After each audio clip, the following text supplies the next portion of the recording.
long can cause some back problems. So Dr. Jeff Pruski of 3R Regenerative Repair and Relief in the Woodlands is here to help. Thanks so much for coming in. Thanks, Denise. Thanks for having us. Yeah, so first off, tell us what we need to do to prepare for travel.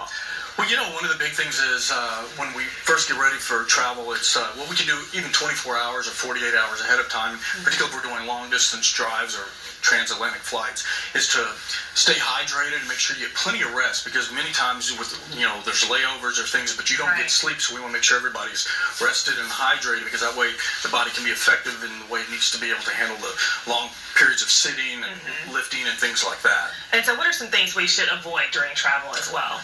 Well, one of the big things, the fatigue factor sets in with the body when we're not able to maintain our normal posture alignment, whether it be standing or sitting. So that's one of the things we really stress. And the other thing is when we're immobile for a prolonged period, if you're in a small space on a plane or in a car, we want to make sure that even though you're in a small place, we want to make sure that you have proper alignment on your neck and your lower back, so you take undue stresses off of your spine as well as your hips. So otherwise you're kind of like holding on like you're like a bird on a wire. Otherwise, we want you to be more relaxed. And so you brought in some props here to help. Tell us about some of these. So we have several things here. One of them, if you're traveling in a car or even on a plane, you want to be able to support your neck. Many times they give you the pillow, and people always put the pillow right behind their head. It kind of pushes the head forward, but we want to really work on accentuating the curvature in the spine and the neck. So a pillow like this, or even the pillow that they give you for your head, you can put behind your neck to keep the alignment in basically an extension. We call it a lordosis. Okay. It's the same thing for the lower back area as well,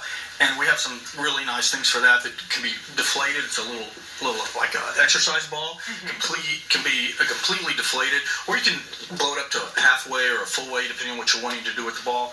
The ball can also be used for support behind the neck, or also in the lower back region. Nice. And then depends on every contour of every seat in a car, or if you're traveling with other people, it's not your vehicle, you can't really prepare for it. You can just bring this little ball, deflate it, put it in your carry-on luggage, or just slip it in the back seat of the vehicle, and you can adjust it. You can take the bigger ball, and you can use that for like a little active exercise to keep mobility going. Even though you can't get out of the car, you can still move a little bit, which hydrates the disc and keeps the body moving the way it should move. Okay, and so we're talking about car and air travel. What other advice do you have when traveling by plane?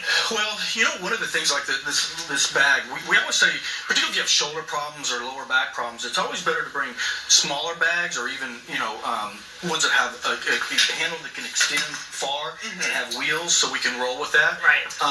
I always recommend checking the bags in if you can. If you can't and you need to carry the bag on, always ask an attendant that's there. Say, hey, can you help me with this bag? And they'll be more than happy to help you. But then you can put the bag above the without aggravating your shoulder back. Yeah, so for an individual that has that problem, kind of be prepared for that. But those are the big things that we like to see patients do, is to bring little props and little things that you can do that can go a long way.